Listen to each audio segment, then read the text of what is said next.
முதல்வரின் முகவரி நிகழ்ச்சிக்கு உங்களை வரவேற்கிறோம்.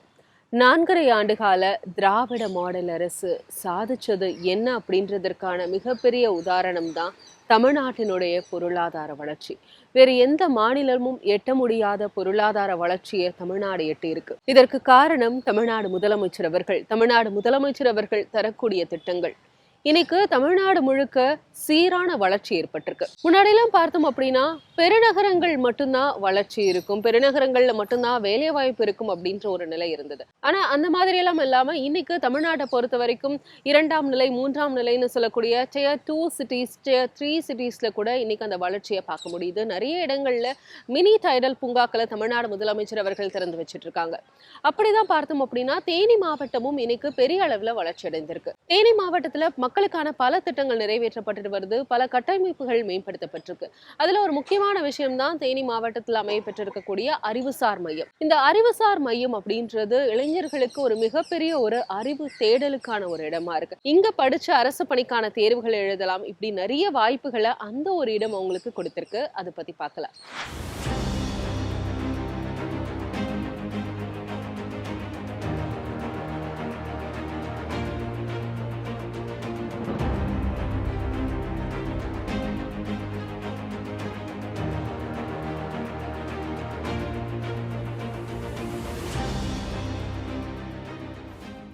என்னோடய நேட்டிவ் வந்து சின்னமனூர் தாங்க சார். நான் இதுக்கு முன்னாடி பல கோச்சிங் சென்டர்லாம் போய் பார்த்துட்டேன், ஒன்றும் ரிசல்ட் ஆகலை. நம்ம இந்த நாலேஜ் சென்டர் வந்ததுலேருந்து ரொம்ப யூஸ்ஃபுல்லாக இருக்குது. சிஸ்டம் எல்லாமே தரமாக இருக்குது. எல்லா புக்கு எல்லாமே இங்கேயே கிடைக்குது. பல ஏழை மக்களும் வந்து படிக்கிறாங்க. என்னை மாதிரி இருக்க என்னோடய நண்பர்களும் வந்து இங்கே படிக்கிறாங்க. எல்லாத்துக்குமே நல்லா யூஸ்ஃபுல்லாக இருக்குங்க சார். இந்த அமைப்பை ஏற்படுத்தி கொடுத்தா தமிழக அரசுக்கும் முதல்வர் ஐயா ஸ்டாலின் அவர்களுக்கும் ரொம்ப நன்றி. என்னோடய பேர் செல்லப்பாண்டியன். சின்னூர் அருகாமையில் முத்துலாவரம்னு ஒரு கிராமத்துலேருந்து வரேன். நான் ஒரு பிஇ பட்டதாரி, பிஇயில் சிவில் முடிச்சிருக்கேன். இப்போ நான் வந்து பிஇ சிவில் இன்ஜினியரிங்கில் ஏஐ எக்ஸாமுக்கு ப்ரிப்பேர் பண்ணிகிட்ருக்கேன். இங்கே ஒரு 3 வருஷம் முன்னாடி நாலேஜ் சென்டர் இங்கே கட்டி வச்சுருந்தாங்க. இங்கே தான் வந்து நான் ரெகுலராக உட்காந்து ப்ரிப்பேர் பண்ணிகிட்ருக்கேன். இங்கே எல்லா மெட்டீரியல்ஸும், எக்ஸாமுக்கு தேவையான எல்லா மெட்டீரியல்ஸும் வீடியோ கான்ஃபரன்ஸ் மூலிமா எல்லா மெட்டீரியல்ஸும் இங்கேயே இருக்குது. நான் வெளியே எங்கேயும் போகாமல், காரைக்குடியிலையோ சென்னையிலையோ கோச்சிங் போகாமல் இங்கேயே உட்காந்து படித்து பாஸ் பண்ணுற அளவுக்கு இங்கே எல்லா வசதிகளும் செஞ்சு கொடுத்த தமிழ்நாடு அரசுக்கும் முதல்வர் ஸ்டாலின் ஐயா அவருக்கும் மிக்க நன்றி. சார், இங்கே நாலேஜ் சென்டர் ஓப்பன் பண்ணி 1.5 வருஷம் ஆகுது. நான் இங்கே லைப்ரரியனாக இருக்கேன். இங்கே யூஸ்ஃபுல்லாக இருக்குது படிக்கிறதுக்கு. இது வரைக்கும் 2 பேர் ஃபாரஸ்டர் ஆகியிருக்காங்க, 3 பேர் யூபிஎஸ்சிக்கு பாஸ் ஆகியிருக்காங்க, டெட்டுக்கு 5 பேர் பாஸ் ஆகியிருக்காங்க. நானுமே இதுக்கு தான் சார் ப்ரிப்பேர் பண்ணிகிட்ருக்கேன். நல்லா யூஸ்ஃபுல்லாக இருக்குது, பயனுள்ளதாக இருக்குது. 2360 புக்ஸ் இருக்குது. டெய்லியும் 60 பேர் வந்து படிக்கிறாங்க. இங்கே நம்ம கம்பத்துலேருந்து வராங்க சார். கம்பத்துலேருந்து, போடியிலேருந்து, எல்லா ஊர்லேருந்து இங்கே வராங்க சார். மாண்புமிகு தமிழக முதல்வர் அண்ணன் தளபதி அவர்கள் திராவிட மாடல் ஆட்சி பொறுப்பேற்று 4 ஆண்டுகள் 7 மாதம் 5 நாட்கள் நிறைவுற்றிருக்கின்ற இந்த நாளில் நாள்தோறும் புது புது திட்டங்கள், மக்கள் மனந்தோறும் மகிழ்ச்சி வெள்ளம் என்கின்ற வகையிலே எண்ணற்ற திட்டங்களை தமிழ்நாட்டிற்கு வழங்கியுள்ளார்கள். ஏதாவது ஒரு திட்டம் தமிழ்நாட்டில் உள்ள அனைத்து இல்லங்களிலும் சென்றடைகின்ற வகையில் ஜாதி மதம் பேதம் பார்க்காமல், எதிர்க்கட்சி என்று பார்க்காமல் அனைவருக்கும் திட்டத்தின் பயன் கிடைக்கின்ற வகையில் ஒரு தூய்மையான நேர்மையான ஆட்சியை அண்ணன் தளபதி அவர்கள் வழங்கி கொண்டிருக்கின்றார்கள். இந்த சூழ்நிலையில் கம்பம் தொகுதியில் எண்ணற்ற திட்டங்கள் வழங்கியிருந்தாலும் குறிப்பாக சில திட்டங்கள் இன்றைக்கு பார்வையிடப்பட்டது. அந்த வகையில் சின்னமனூரில் 2,06,00,000 ரூபாய் திட்ட மதிப்பீட்டில் அறிவுசார் மையம் ஒன்று தலைவர் முதல்வர் அவர்களால் திறந்து வைக்கப்பட்டது.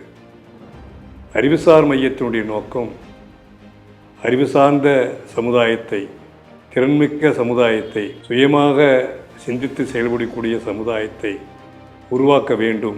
நாலேஜ் இஸ் வெர்ச்சு என்கின்ற வகையில் அனைவரும் கல்வி கற்றவர்களாக, நூல்கள் வாசிப்பவர்களாக இருக்க வேண்டும்.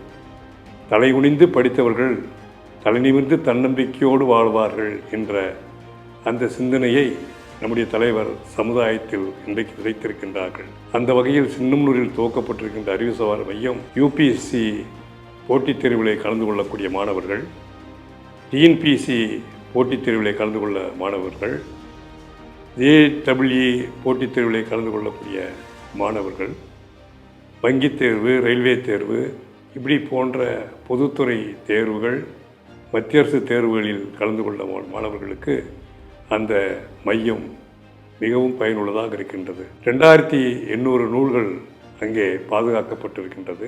60க்கு மேற்பட்ட மாணவர்கள், இளைஞர்கள் வந்து அங்கே படித்து கொண்டிருக்கின்றார்கள். அந்த நகரை சுற்றிலும் 200க்கும் மேற்பட்ட கிராமங்கள் இருக்கின்றது. வறுமை, ஏழ்மை, அரசு பள்ளி படிக்கின்ற மாணவிகள் கல்வியில் சிறந்தவர்களாக தேர்வில் அதிக மதிப்பெண்கள் பெற்றிருந்தாலும் கூட அந்த போட்டித் தேர்வு எழுதுவது என்பது, வெற்றி பெறுவது என்பது கனவாக இருந்தது. அதை போக்குகின்ற வகையில் பயிற்சி வகுப்புக்கு செல்லாமலே அந்த மாணவர்கள், இளைஞர்கள் போட்டித் தேர்வு எழுதக்கூடிய அளவிற்கு அனைத்து வசதிகளுடன் கூடிய நூல்கள் அந்த நூலகத்திலே இருக்கின்ற காரணத்தினால் அது பயன்பெற்று குறைந்த அந்த 2 ஆண்டுகளுக்குள் எண்ணற்ற மாணவர்கள் உயர் பதவிகள் தேர்ச்சி பெற்றிருப்பது, குறிப்பாக 2 மாணவர்கள் IAS தேர்விலே அந்த பிரிலிமினரி எக்ஸாமிலே தேர்வு பெற்றிருப்பது நம்முடைய முதல்வர் அவர்களுக்கு கிடைத்த மாபெரும் வெற்றியாகும். நகர்ப்புற பகுதிகளில் மாணவர்கள் தேர்ச்சி பெறுவதை காட்டிலும் கிராமப்புற பகுதிகளில் இதுபோன்ற போட்டித் தேர்வுகளில் வெற்றி பெறுவதுதான் மாண்புமிகு முதலமைச்சருடைய கனவு. அந்த கனவு இன்றைக்கு ஈடேறுகின்றது. அந்த வகையில் அந்த பகுதி மக்கள் பாராட்டுகின்றார்கள், மகிழ்ச்சி வருகின்றார்கள். பார்த்தீங்கன்னா சங்கிலித்தேவன் குளம் வார்டு 19 மின்னகரில் இருக்குது. கடந்த ஒரு 3-4 வருஷத்துக்கு முன்னாடி பார்த்தீங்கன்னா இந்த குளம் ஃபுல்லாக புதர் மண்டி சமூக விரோத செயலில் உள்ள நிறைய அசம்பாவிதம் நிறைய நடந்துக்கிட்டு இருந்துச்சு. நம்ம திராவிட முன்னேற்ற கழகம் ஆட்சி அமைஞ்ச உடனேவும் 1.30 கோடி மதிப்பீட்டில் ஃபுல்லாக சுத்தம் பண்ணி சுற்றி கம்பி வேலி போட்டு CCTV கேமரா மாட்டி குடிநீர் வசதி ஏற்படுத்தி கொடுத்து நடைபாதை ஃபேவர் பிளாக்கில் நடைபாதை அமைச்சு கொடுத்துருக்காங்க. இந்த நடைபாதை அமைத்து கொடுத்த திராவிட முன்னேற்ற கழக முதலமைச்சர் ஐயா ஸ்டாலின் அவர்களுக்கும், கம்பம் சட்டமன்ற தொகுதி உறுப்பினர் ஐயா ராமகிருஷ்ணன் ஐயா அவர்களுக்கும், நகர்மன்ற தலைவர் அம்மா அவர்களுக்கும் மற்றும் சின்னமனூர் நகராட்சி அலுவலகத்திற்கும் என் நன்றியை தெரிவித்துக் கொள்கிறேன். உடல் ஆரோக்கியமாக இருக்க வேண்டும், உடலினை உறுதி செய், ஓடி விளையாடு பாப்பா என்று சொன்னார்கள். திருமூலர் உடம்பை வளர்த்தேன் உயிரை வளர்த்தேன் என்று மிக அழகாக சொன்னார்கள். ஆக உடற்பயிற்சி தேவை என்கின்ற காரணத்தினால் சின்னமனூரில் ஒரு பூங்கா அமைக்கப்பட்டது. 4 ஏக்கர் நிலத்திலே குளம், அந்த குளத்திலே நீர்த்தேக்கம், சுற்றிலும் 678 மீட்டர் நடைப்பயிற்சிக்கு உண்டான பாதைகள் அமைக்கப்பட்டு தினமும் காலை நேரமும் மாலை நேரமும் சின்னமனூர் பகுதியில் உள்ள மக்கள் இன்றைக்கு நடைப்பயிற்சி மேற்கொள்வது அவர்களுக்கு மனம் இதகமாக இருக்கின்றது. குறிப்பாக மாணவர்கள் அங்கே பயிற்சி பெறுகின்ற பொழுது ஒரு மாணவன் மிக அழகாக சொன்னான், ஒரு கருத்தை சொன்னான். கல்வி மனதை பண்படுத்துகிறது, உடற்பயிற்சி உடலை பண்படுத்துகின்றது. இரண்டும் சேருகின்ற பொழுது அது நமக்கு நல்ல கல்வியை தருகின்றது என்று சொன்னான். மாண்புமிகு துணை முதல்வர் அவர்கள் சென்னையை இந்தியாவிலேயே விளையாட்டு தலைநகரம் என்ற வகையில் அனைத்து வசதிகளுடன் கூடிய விளையாட்டரங்கங்கள் கட்டப்பட்டிருக்கின்றது. 44வது ஒலிம்பிக் மையம் சென்னையிலே நடந்தது. 186 கோடி ரூபாய் செலவில் 200க்கும் மேற்பட்ட நாடுகள், கிட்டத்தட்ட 2000க்கும் மேற்பட்ட வீரர்கள் கலந்து கொண்ட அந்த போட்டி நடைபெற்று சர்வதேச அளவில் மாண்புமிகு துணை முதலமைச்சருடைய பெயர் இன்றைக்கு உச்சத்தில் இருக்கின்றது. விளையாட்டு வீரர்களுக்கு, ஆசிய அளவில் தேர்ச்சி பெற்ற விளையாட்டு வீரர்களுக்கு 3% இடஒதுக்கீடு அரசு நிறுவனங்கள் அரசு பணிகளில் சேருவதற்குண்டான வாய்ப்பை வழங்கியது. இதுவரைக்கும் 89 பேருக்கு அந்த வாய்ப்பு பெறப்பட்டிருக்கின்றது. ஆகவே அந்த உடல் ஆரோக்கியத்தை கருத்தில் கொண்டு நூல் அறிவை வளர்க்கின்றது. நடைப்பயிற்சி, உடற்பயிற்சி உடம்பை ஆரோக்கியமாக வைத்துக் கொள்கிறது.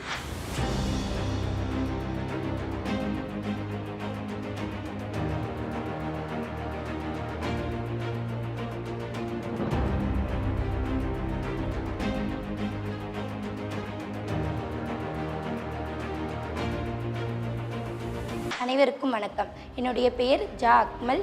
நான் நகராட்சி பெண்கள் மேல்நிலைப் பள்ளியில் படிக்கிறேன். எங்கள் மாவட்டம் தேனி மாவட்டம். 10 ஆண்டு காலமாக இங்கு எந்த ஆய்வகங்களும் இல்லை.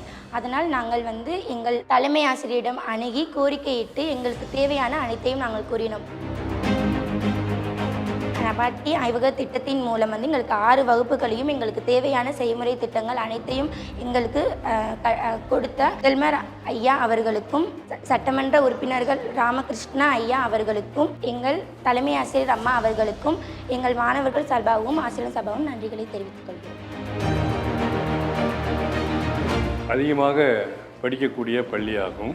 இப்பள்ளியில் போதிய கட்டமைப்பு வசதிகள், அதாவது வகுப்பறைகள் மற்றும் ஆய்வுக்கூடங்கள் இல்லை என்கின்ற கோரிக்கையை மரியாதைக்குரிய தலைமை ஆசிரியர் அவர்கள் என்னிடம் 2021ஆம் ஆண்டு இன்னும் கோரிக்கை வைத்தார்கள். ஆய்வுக்கூடம் இல்லாத காரணத்தினால் ஒரு 20 ஆண்டு காலமாக இந்த பள்ளி மாணவிகள் வெகு தொலைவில் உள்ள ஒரு ஆங்கூராவத்தர் மேல்நிலைப் பள்ளிக்கு சென்று தாங்கள் அந்த ஆய்வுக்கூடத்தை பயன்படுத்தி வந்தார்கள். இதுவர்களுக்கு மிகவும் சிரமமாகவும் வெகு தொலைவில் இருக்கின்ற காரணத்தில் கஷ்டப்பட்டு கொண்டிருந்தார்கள். அந்த கோரிக்கையை உடனடியாக நிறைவேற்றும் வகையில் என்னுடைய சட்டப்பேரவை மேம்பாட்டில் இருந்து கிட்டத்தட்ட ஒரு 30 லட்சம் ரூபாய் திட்ட மதிப்பீட்டில் இந்த ஆய்வுக்கூடத்தை கட்டி தேவையான அந்த பரிசோதனை கூடத்திற்குண்டான அந்த உபகரணங்களையும் என் சொந்த செலவிலே வாங்கி இன்றைக்கு மாணவிகள் மத்தியில் பயன்பாட்டுக்கு கொண்டு வந்திருக்கின்றேன். இது எனக்கு ஒரு மன மகிழ்ச்சியாகவும் இருக்கின்றது. மாணவிகள் உற்சாகமாக செயல்படுகிறார்கள், தேர்ச்சி விகிதம் அதிகரிக்கின்றது. அதே போல நம்முடைய தலைமை ஆசிரியர் அவர்கள் வகுப்பறைகள் தேவை என்கின்ற கோரிக்கையும் வைத்தார்கள். 4 வகுப்பறைகள் கேட்கப்பட்டு கிட்டத்தட்ட 8க்கு மேலான வகுப்பறைகள் உங்கள் தொகுதியில் முதல்வர் என்கின்ற அந்த திட்டத்தின் கீழ் என்னிடம் விருப்பம் கேட்டார்கள்.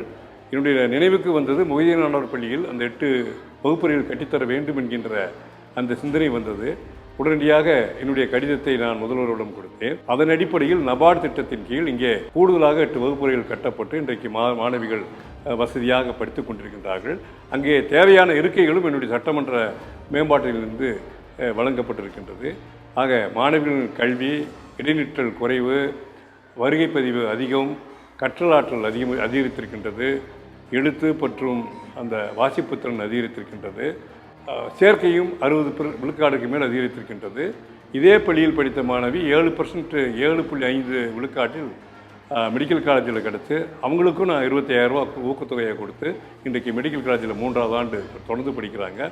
3 மாணவிகளுக்கு இந்த பள்ளியிலிருந்து படித்து வெற்றி பெற்ற மாணவிகளுக்கு இது போன்ற ஊக்கத்தொகையை வழங்கியிருக்கிறேன் என்பதனையும் நான் மகிழ்வோடு தெரிவித்துக் கொள்கின்றேன். அனைவருக்கும் வணக்கம்.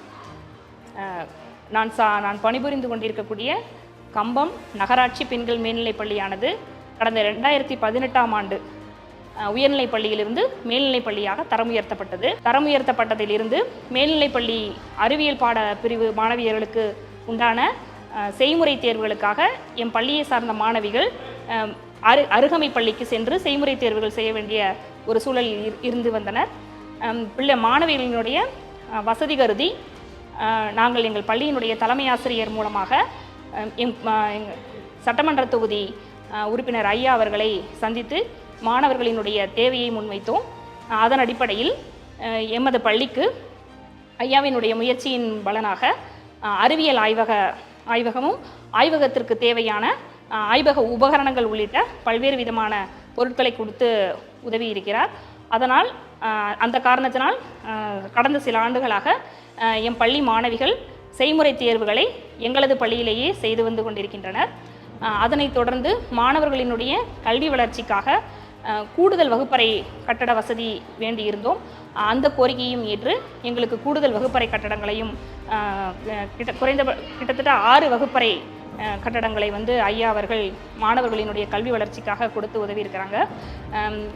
இந்த காரணங்களால் எங்களுடைய பள்ளியில் மாணவிகளினுடைய சேர்க்கை எண்ணிக்கையும் அதிகரித்திருக்கு. அதற்காக நமது மாண்புமிகு தமிழக முதலமைச்சர் ஐயா திரு மு.க. ஸ்டாலின் ஐயா அவர்களுக்கும் கம்பம் சட்டமன்ற தொகுதி உறுப்பினர் ஐயா திரு ராமகிருஷ்ணன் அவர்களுக்கும் பள்ளியினுடைய தலைமை ஆசிரியர், மாணவர்கள் அனைவரின் சார்பாக நன்றிகளை தெரிவித்துக் கொள்கிறேன்.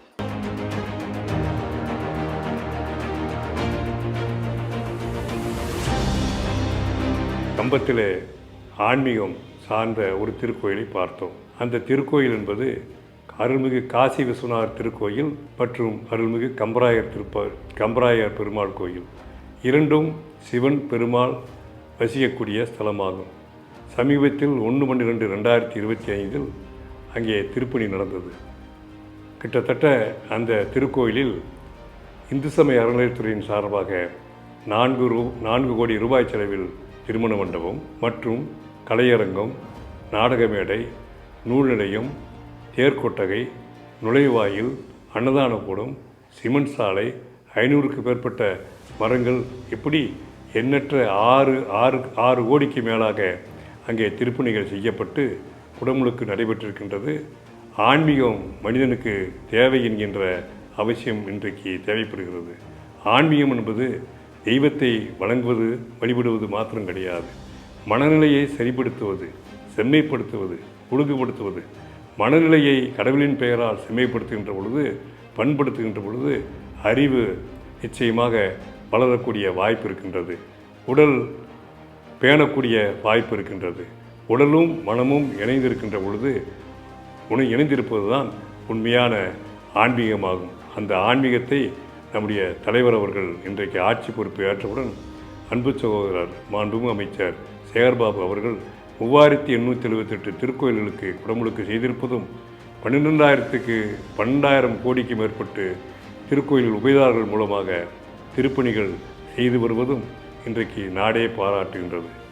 குறிப்பாக கலைஞர் தொட்ட அந்த சட்டத்தை, அதாவது என் நெஞ்சிலே முள் குத்தி இருக்கின்றது என்று தந்தை பெரியார் சொன்னார்.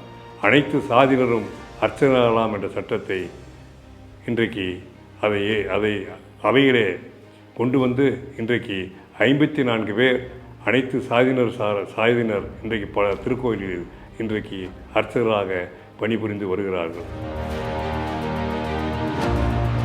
இன்றைக்கு நாம் பார்த்தோம், அதில் ஒருங்கிணைந்த அவசரகால மகப்பேறு மற்றும் பச்சை குழந்தைகள் பராமரிப்பு சேவைகள் என்கின்ற ஒரு கட்டிடம். அங்கே 200 படுக்கைகள் வசதியில் கொண்ட மகப்பேருக்கு வருகின்ற தாய்மார்கள் அங்கே தங்கியிருந்து மகப்பேரை பார்ப்பதற்காக 200 படுக்கை வசதிகள், அறுவை சிகிச்சை கூடம், அதாவது கேத்லர் மற்றும் பிரசவ வார்டு, மேலும் டாக்டர்கள் நோயாளிகளை பார்ப்பதற்குண்டான அறை வசதிகள், தனி அறை வசதிகள், இப்படி லிஃப்ட் வசதி, மின்தூக்கி வசதி, இப்படி எண்ணற்ற வசதிகள் 4 கோடி ரூபாய் திட்ட மதிப்பீட்டில் இன்றைக்கு கட்டப்பட்டு முடிந்திருக்கின்றது. அதுவும் வெகு விரைவிலே துவக்கப்பட இருக்கின்றது. இன்னொன்று, ஒருங்கிணைந்த பொது சுகாதார ஆய்வகம். இது மிக முக்கியமானது. இன்றைக்கு மக்கள் பெருக்கம், பருவநிலை மாற்றத்தால் பறவைகள் மூலமாக, விலங்குகளின் மூலமாக, காற்றின் மூலமாக, கொசுக்களின் மூலமாக இன்றைக்கு தொற்றுநோய் பரவி கொண்டிருக்கின்றது. அது எந்த வகையான தொற்றுநோய், அது எந்த கிருமிகளால், எந்த வைரஸ் கிருமிகளினால், பாக்டீரியாவினால் அந்த தொற்றுநோய் பரவுகின்றது என்பதனை கண்டறிவதற்கு ஒரு தனி ஆய்வகம் தேவைப்படுகிறது. அது மிக நுணுக்கமான முறையில் தெளிவாக துல்லியமாக கண்டறிவதற்கு அங்கே எலிசா இயந்திரங்களும் செல் கவுண்டர் இயந்திரமும் இங்கே வைக்கப்பட்டு அந்த ஆய்வகம் இன்றைக்கு செயல்பட உள்ள நிலையிலே இருக்கின்றது. அடுத்தபடியாக என்னுடைய சட்டமன்ற மேம்பாட்டு நிதியிலிருந்து டயாலிசிஸ் இரத்த சுத்தரிப்பு மையம் 25 லட்சம் ரூபாய் திட்ட மதிப்பீட்டிலும், செவிலியர் ஓய்வெடுப்பதற்கு 20 லட்சம் ரூபாய் திட்ட மதிப்பீட்டிலும், நவீன அந்த கிச்சன் சமையல் கூடம் ஒரு 25 லட்சம் ரூபாய்க்கு திட்ட மதிப்பீட்டில் அதுவும் கட்டப்பட்டு இன்றைக்கு அந்த மருத்துவ சேவை பயன்பாட்டிற்கு அது கொண்டு வரப்பட்டிருக்கின்றது.